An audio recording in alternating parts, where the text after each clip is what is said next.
আমি বিতাড়িত শয়তান হইতে আল্লাহর কাছে আশ্রয় চাহিতেছি। আরবি ভাষায় আমি আর বলতেছি না। ভুল ধরবেন? পারবেন না। আমি আরবি ভাষায় আর বলতেছি না। এই যে দাড়িও রেখে দিচ্ছি, হ্যাঁ। নজরুল, তুমি করিয়াছ ভুল, দাড়ি না রাখিয়া রাখিয়াছ চুল। দাড়ি রাখলেই যদি হেদায়েত হতো, তাহলে বিশ্ব শয়তান রবীন্দ্রনাথের হেদায়েত হতো আগে। কথা ঠিক না বেঠিক বলেন? ঠিক না? তা চলুন আজকের ক্লাস আল্লাহর নাম নিয়ে শুরু করি। আজকের সেই ক্লাস, গত দিনের সেই ক্লাসের আজকে 2 মিনিটই শেষ করে দেবো। 2 মিনিট না 5-6 মিনিটের ভিতর শেষ করে দেবো। হাদিসের দেবতাদের ক্লাস। এই হাদিসের দেবতাদের ক্লাসের ভিতর আমি আপনাদের ক্লাস করাইছিলাম এই যে আল কোরআনটা আমার কাছে দেখছেন, পৃথিবীর সবার কাছে এই একটা আল কোরআন আছে। নবী মোহাম্মদ সাল্লাল্লাহু আলাইহি ওয়াসাল্লামের মাধ্যমে এই আল কোরআনটা আমরা পাইছি। এই আল কোরআনই হচ্ছে নবী মোহাম্মদ সাল্লাল্লাহু আলাইহি ওয়াসাল্লাম দিয়ে গেছেন এবং প্রতিষ্ঠিত করে গেছেন। কত নম্বর সূরার? 16 নম্বর সূরার 89 নম্বর আয়াত, 6 নম্বর সূরার 38 নম্বর আয়াত, 6 নম্বর সূরার 114 নম্বর আয়াত, 54 নম্বর সূরার 154 নম্বর সূরার 57 নম্বর আয়াত, 54 নম্বর সূরার 22 নম্বর আয়াত, 54 নম্বর সূরার 32 নম্বর আয়াত, 54 নম্বর সূরার 40 নম্বর আয়াত। ক্লিয়ার? এবারে দেখুন, আরো দেখুন, এই দেন এই এতগুলো আয়াতের ভিতর বলতেছে এই যে এই অলরেডি আল কোরআন মুহাম্মদ সাল্লাল্লাহু আলাইহি ওয়াসাল্লামের কাছে আল্লাহ পাঠাইছেন এবং মুহাম্মদ সাল্লাল্লাহু আলাইহি ওয়াসাল্লাম অনলি আল কোরআন আমাদের কাছে দিয়ে গেছেন এবং প্রচার এবং প্রতিষ্ঠিত করে গেছেন। তারপর দেখুন 39 নম্বর সূরা 28 নম্বর আয়াত, 39 নম্বর সূরা 27 নম্বর আয়াত, 10 নম্বর সূরার 37 নম্বর আয়াত, 6 নম্বর সূরার 115 নম্বর আয়াত, 39 নম্বর সূরা 23 নম্বর আয়াত, 45 নম্বর সূরা 6 নম্বর আয়াত। ক্লিয়ার? তারপরে লাইন দেখুন 7 নম্বর সূরার 185 নম্বর আয়াত, 77 নম্বর সূরার 50 নম্বর আয়াত, 6 নম্বর সূরার 19 নম্বর আয়াত, 5 নম্বর সূরার 3 নম্বর আয়াত, 23 নম্বর সূরার 33 নম্বর আয়াত, 75 নম্বর সূরার 19 নম্বর আয়াত। ওকে? 10 নম্বর সূরার 37 নম্বর আয়াত, 6 নম্বর সূরার 38 নম্বর আয়াত, 4 নম্বর সূরার 116 নম্বর আয়াত, 2 নম্বর সূরার 185 নম্বর আয়াত, লাস্ট ফিনিশিং এ 69 নম্বর সূরার 1 থেকে 52 নম্বর পর্যন্ত আয়াত সূরা হাক্কা আপনাদের দেবে কলিজার ভিতর ধাক্কা। ঠিক আছে? এই 69 নম্বর সূরার এতগুলো সূরায় তো আল্লাহ বলতেছে যে মুহাম্মদ সাল্লাল্লাহু আলাইহি ওয়াসাল্লাম অনলি কোরআন প্রচার এবং প্রতিষ্ঠিত করেছেন এবং এটাই সকল মানব জাতির স্বয়ং সম্পূর্ণ বিধান। এর বাইরে কোনো বই পুস্তক, কোনো হাদিস কন আর ওই বুখারী কন, তিরমিজি, মিশকাত, মুশকাত যাই কন, কোনো কিছু মুহাম্মদ সাল্লাল্লাহু আলাইহি ওয়াসাল্লাম প্রচার এবং প্রতিষ্ঠিত করেন নাই। যদি করতো এতগুলো সূরা মিথ্যা প্রমাণিত কইরে তারপর ওইটা সত্য আপনার করতে হবে। দেখুন এই 69 নম্বর সূরার 1 থেকে 52 নম্বর আয়াতে বলতেছে যে 42 থেকে 52 পর্যন্ত পড়বেন, কিন্তু পুরোটা পড়বেন। বলতেছে মুহাম্মদ সাল্লাল্লাহু আলাইহি ওয়াসাল্লাম যদি নিজের মন গড়া এবং যদি কিছু বলতো এবং লিখতো, তাহলে আপনার মুহাম্মদ সাল্লাল্লাহু আলাইহি ওয়াসাল্লামের ডাইন হাত ধরে ফেলতো আল্লাহ এবং আপনার হৃৎপিণ্ডের শির কেটে দিত আল্লাহ। তাহলে মুহাম্মদ সাল্লাল্লাহু আলাইহি ওয়াসাল্লাম এই আল কোরআন বাদে আমাদের কাছে কোনো কিছু প্রচার এবং প্রতিষ্ঠিত করেন নাই। এতগুলো সূরা আপনার মিলিয়ে পড়ালেখা করে গবেষণা করে আপনার এই করতে হবে যে আল কোরআন বাদে অন্যান্য কিছু যদি প্রচার করে থাকে তাহলে এই সূরাগুলো আপনার মিথ্যা হয়ে যাবে। এইবার দেখুন সূক্ষ্মভাবে আপনাদের আপনাদের আপনাদের দেখাই, ইহুদিদের জন্য আল্লাহ পাঠাইছিল তাওরাত। এই তাওরাত বাদ দিয়ে তারা পালন করা শুরু করলো, লিখছিল নিজেদের হাদিস, লিখছিল তালমুদ এবং তনাক। তারা লিখছে ইহুদিরা, লিখে এই তাওরাতরে নষ্ট করে ফেলছে। এরা এই তালমুদ আর তনাক লিখছিল। আর খ্রিস্টানদের জন্য আল্লাহ পাঠাইছিল ইনজিল। তারা এই ইনজিল বাদ দিয়ে ওল্ড টেস্টিমেন্ট হাদিস লিখছে আর নিউ টেস্টিমেন্ট হাদিস লিখছে। ঠিক আছে? ক্লিয়ার? এইবার হিন্দুদের জন্য আদি গ্রন্থ, আদি বই হচ্ছে বেদ, অরিজিনাল সেই বেদ। এই বেদ পাঠাইছিল।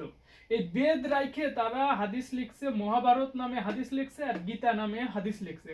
আরো রামায়ণ টামায়ণ কত তো হাদিসের শেষ নাই হিন্দুদের লেইকে হিন্দু ধর্মটারে নষ্ট করে দিছে। তো সেটা হিন্দুদের বিষয়, হিন্দুরা কি করবে না করবে ওটা কোনো ডাজ নট আমার কোনো ব্যাপার না। তবে মেইন কাহিনীটা হচ্ছে যে বেদ আসছিল, বেদ বাদ দিয়ে মহাভারত, গীতা, তারপর আরো যা যা বই পুস্তক ওদের আছে সেটা ওদের বিষয়। এখন আমাদের মুসলিম, আমি একজন মুসলিম আত্মসমর্পণকারী হয়ে আপনাদের জানাচ্ছি, দেখুন এই মুসলিমত্ব আত্মসমর্পণকারী এই মুসলিমদের জন্য আল কোরআন পাঠালো মুহাম্মদ সাল্লাল্লাহু আলাইহি ওয়াসাল্লামের কাছে। হ্যাঁ, 63 বছর জেন্দেগিতে 40 বছর বয়সে আল কোরআন মোহাম্মদ সাল্লাল্লাহু আলাইহি ওয়াসাল্লাম ধ্যান সাধনার মাধ্যমে আল্লাহর কাছ থেকে পাইছে এই কোরআনটা।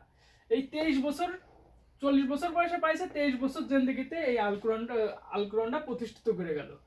এই আল কোরআন প্রতিষ্ঠিত করার পরে 200, 300, 400, 500, 600, 700 বছর পর এই কোরআন রাইখে আমরা বানাইছি, লিখছি নবীর নামে বুখারী, মুসলিম, আবু দাউদ, মিশকাত, তিরমিজি, নাসাই, সুনানে ইবনে মাজাহা, সিয়াসিত্তা, মানে হাদিস আর হাদিস লিখতে লিখতে লিখতে নবীর নামে হাদিস লেখে লেখে ভরে ফেলাইছি। ভরে ফেলায় মুসলিম ধর্ম, মুসলিম জাতি, মুসলিম গোষ্ঠীরে মানে শত শত দলে বিভক্ত বানাই ফেলাইছি। এই বুখারী নিজেই লেখছে 6 লক্ষ হাদিস। বুখারী সাহেব নিজেই লেখছে 6 লক্ষ হাদিস। সেই 6 লক্ষতে আপনার লাস্ট ফিনিশিং এ আছে কত, 7563টা হাদিস আছে লাস্ট ফিনিশিং এ।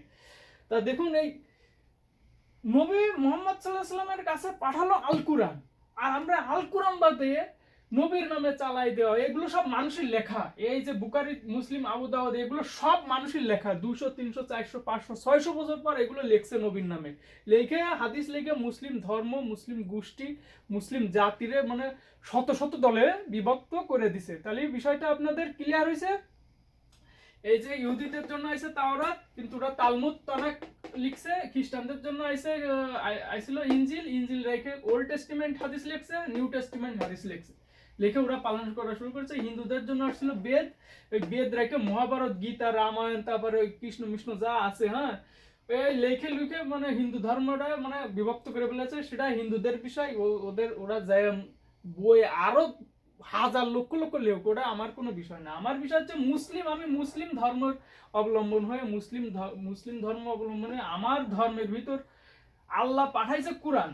এই কোরআন বাদে বুখারী, মুসলিম, আবু দাউদ, তিরমিজি, মানে লক্ষ লক্ষ হাদিস, শুধু হাদিস আর হাদিস, হ্যাঁ, হাদিস লেখে মানে ভরে ফেলছে, বুঝছেন। এই এই হাদিস লেখে ঘুরে ফেলে মানে আপনার মুসলিম ধর্ম, মুসলিম গোষ্ঠী, মুসলিম জাতি শত শত দলে বিভক্ত করে ফেলেছে। তাহলে বিষয়টা আপনাদের ক্লিয়ার হয়েছে তো। এই মোহাম্মদ সাল্লাল্লাহু আলাইহি ওয়াসাল্লাম যদি আল কোরআন বাদে অন্যান্য কোনো বই পুস্তক কোনো কিছু আমাদের দিয়ে যাইতো এবং প্রতিষ্ঠিত এবং প্রচার করতো, তাহলে এই সূরাগুলো মিথ্যা হয়ে যাবে। এই কোরআনের এই সব সূরাগুলো, এতগুলো সূরা আরো তো আছে মানে এগুলো আপনাদের বেসিক দিলাম। হ্যাঁ, এই হাদিসের দেবতাদের আপনাদের দিলাম না, হাদিস অনলি হাদিসের দেবতাদের দিলাম, যারা এই হাদিস, এই নবীর নামে যে হাদিস লিখছে, লিখে লিখে মুসলিম ধর্ম গোষ্ঠী জাতিরে বিভক্ত করছে, তাদেরকে দিলাম। এই সব সূরাগুলো মিথ্যা হয়ে যাবে।